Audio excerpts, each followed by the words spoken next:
हमारे मास्टर सुरक्षित रहें और हमारे धर्म ग्रंथों की आवाज गूंजती रहे। अपनी पूरी जिंदगी मैंने बस यही दो चीजें चाही हैं। तुम्हारे जैसे तुच्छ राक्षसों से इसकी आजादी चाहिए है। समझ सकता हूं कि आकार में मुझसे बड़े हो, इसलिए भरोसा करना थोड़ा मुश्किल है। तो मुझे डराने के लिए तुम्हें और तुम्हारे इन फुंतरुओं को भेजा है, ताकि दोबारा मैं तुम्हारा हुक्म मानूं है। ये भी समझ सकता हूं। बस एक बात समझ में नहीं आई कि तुम कमीने मेरी प्रजाति का खात्मा क्यों कर रहे हो।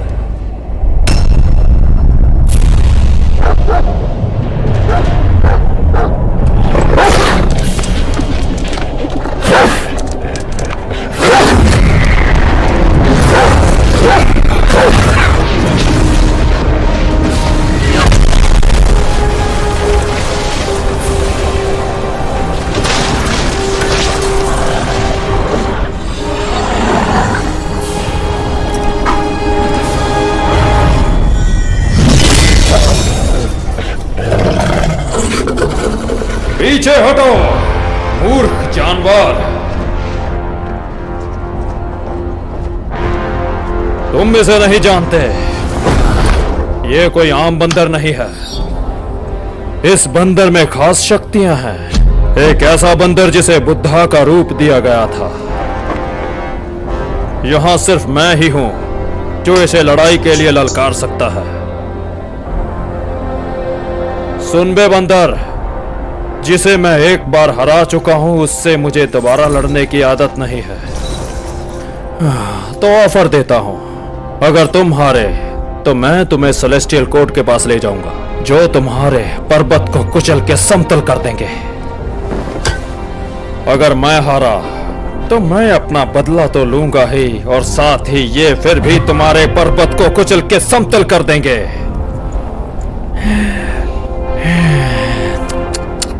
ये कितना दुखदाई होगा, है ना। तुम हमारे कोर्ट के सदस्य थे और हम चाहते नहीं कि हिंसा का रास्ता अपनाया जाए। क्यों ना तुम ऐसा करो, घुटने टेक दो और अपनी गलती मान लो, तो शायद हम तुम्हारी जान बख्श दें।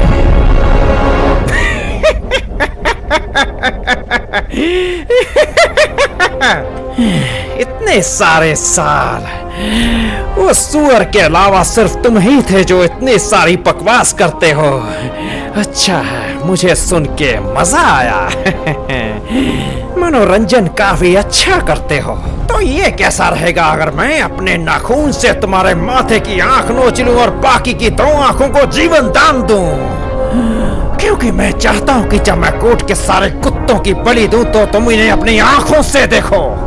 तुम्हारे ये छोटे कीड़े और बड़े कीड़े और तुम्हारा ये पालतू कुत्ता, हिम्मत है तो एक साथ हमला करो।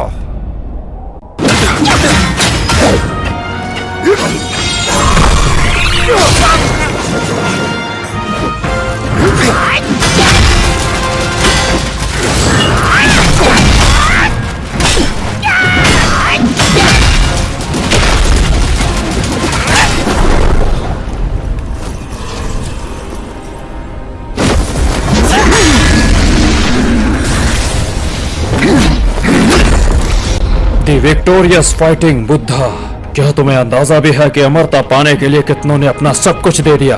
क्या कहा? अमरता है? इस छोटे से शब्द के लिए पता नहीं और कितनी रैम्स और लोग तबाह होंगे।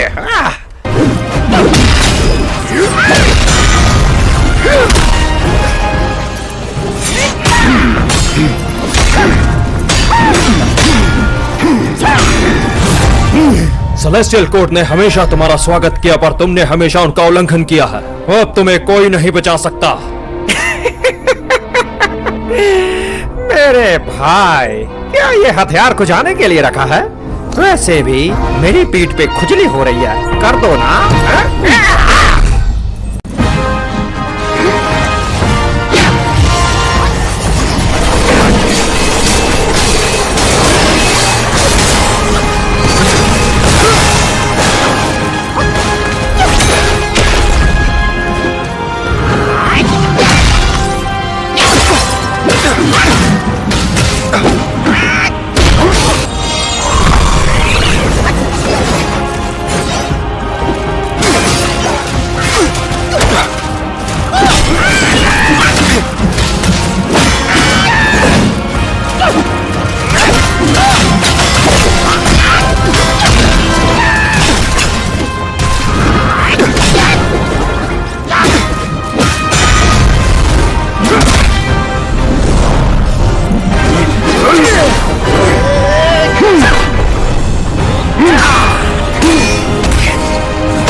तुच्छ बंदर मेरी कुल्हाड़ी का सामना कर।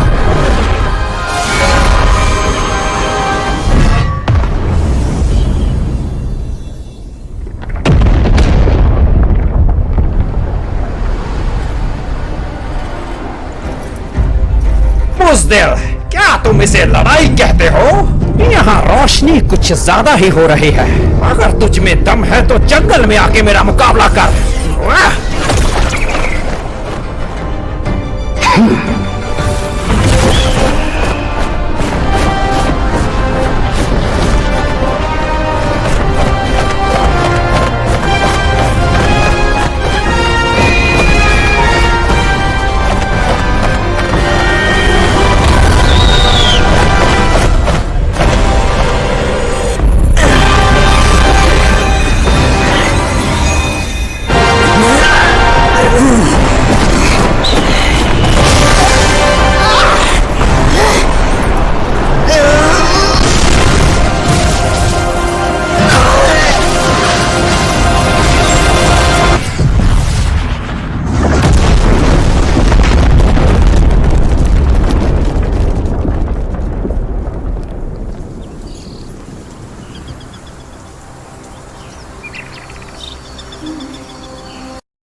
तो यहाँ खत्म होती है सन वूकोंग की आखिरी कहानी।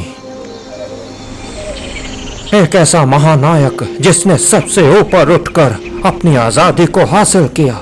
उन्हें चाहे बुद्धा का वरदान मिल गया था, पर स्वर्ग के नियमों का पालन करना उन्हें गवारा नहीं था, क्योंकि वो चाहते थे कि वो अपने जीवन की खुशियां अपने लोगों के साथ बांटें। शायद वूकोंग ये जानते थे कि अगर वो स्वर्ग में रहने के लिए मान भी जाएं, तो भी देवता उन पे ज्यादा विश्वास नहीं करेंगे।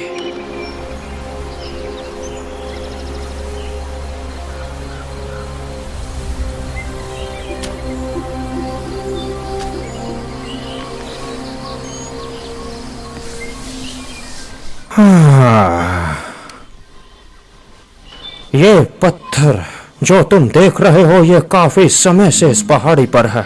जवानी से सुनता आ रहा हूँ कि सन वूकोंग आज भी इस पत्थर के अंदर मौजूद हैं। कभी ना मरने वाला जो अमर रहता है, यही तो है एक मंकी किंग का स्वभाव। भले ही उनका शरीर यहाँ पे नहीं है, पर उनकी आत्मा आज भी जिंदा है। उस जंग के दौरान उन्होंने अपनी आत्मा को 6 भागों में तोड़ा और खुद को यहाँ छुपा दिया।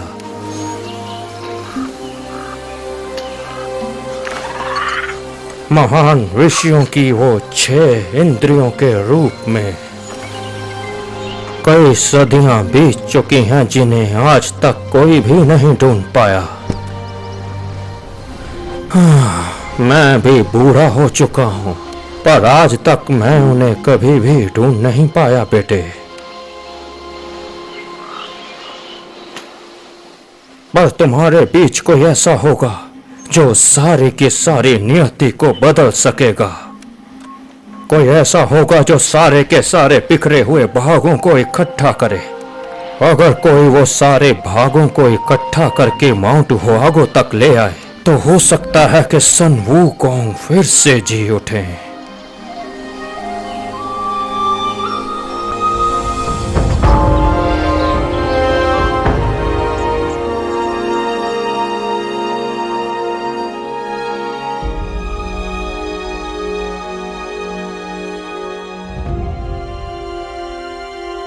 जो था लंबे समय से दुनियावी पिंजरे में बंधा हुआ, आज प्रकृति की गोद में आकर स्वतंत्र हुआ।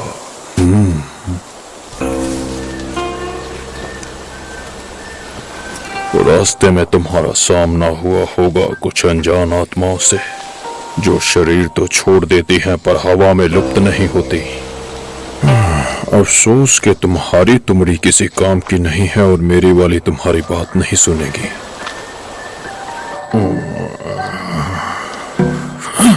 शायद उनकी आत्माओं का मार्गदर्शन करके मैं उन्हें सुधारने का तरीका जानता हूँ।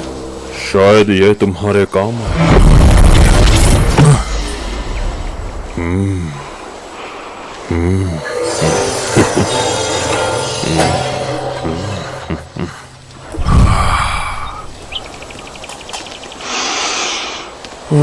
तुम्हारी ये तुमड़ी अब बेहतर है। भले ही ये छोटी है पर फिर भी तुम उन भटकती आत्माओं को काबू करके उनका मार्गदर्शन कर पाओगे। मुंह के इलाके में तुम्हारा स्वागत है। अगर मेरी मौत तुम्हारे हाथों लिखी है तो ये संदेश मेरे मास्टर तक पहुंचा देना। देवता की है खोज नश्वरों की आकांक्षा में, जाओ ग्वाल्स करेंगे षड्यंत्र अमरता की लालसा में।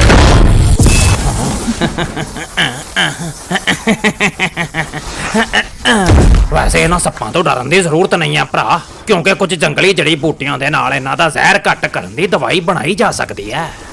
आजा आजा मेरे भरा अंदर आजा, मैं दसदा किवें बनाउंदे ने दवाइयां।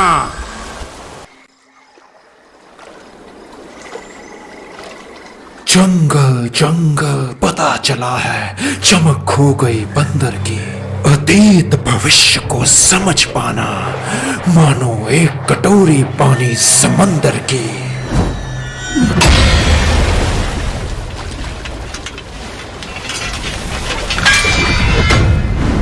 अब तो काफी देर हो चुकी है नौजवान, लगता है तुम मेरे शांत निवास को कलंकित करने आए हो। तो देखते हैं कि तुम्हारी मौत का हश्र कैसा होता है।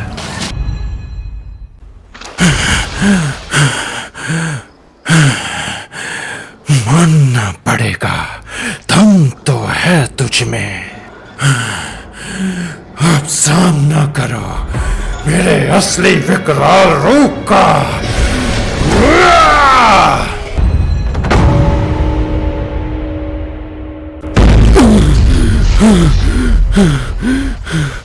रुक जाओ, मैं हार मानता हूँ।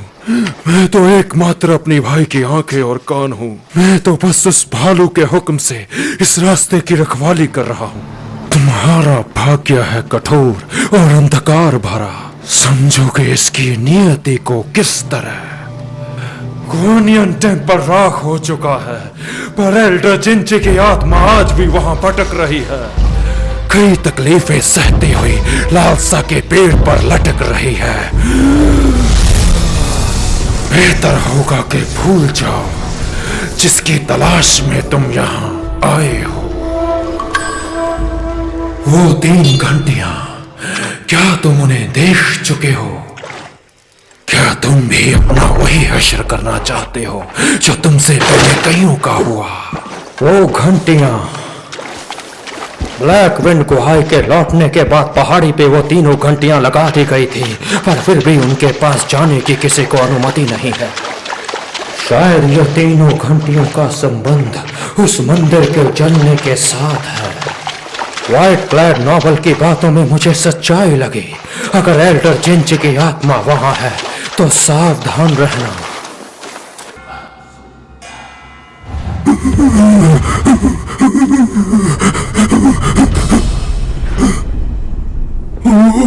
शुक्रिया अमितवा,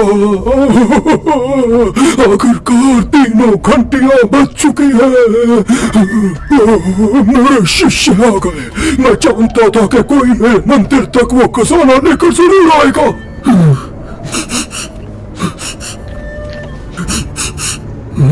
मैं तुम्हें देख नहीं सकता, पर तुम्हारी आहट महसूस कर सकता हूँ। तुम तो वही हो, तुम वापस आ गए।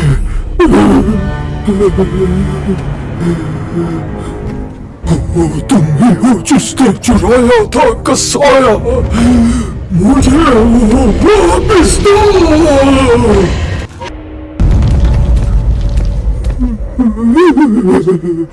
पूरे 270 साल बीत चुके हैं। कुसाया इकट्ठा किए गए सैकड़ों की संख्या में, और मुझ तक एक भी नहीं पहुंच पाया।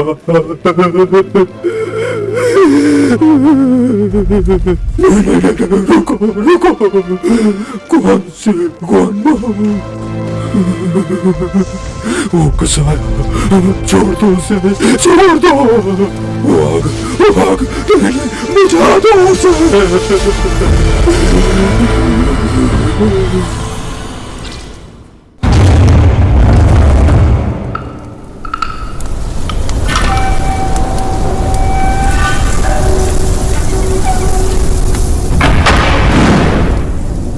पूरे 500 साल लगे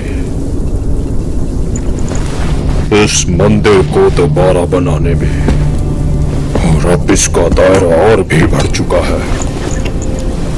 आग से भस्म हुए वो सारे के सारे मॉन्क्स जिन्हें कभी भी मुक्ति ना मिल पाई, वो ब्लैक विंड माउंटेन पर भटकने लगे।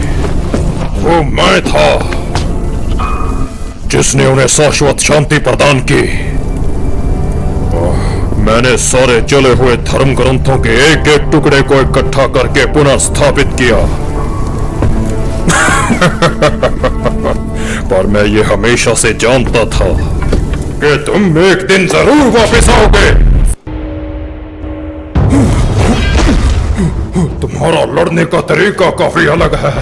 हिम्मत है तो मुझे पहाड़ी की चोटी पर मिलो।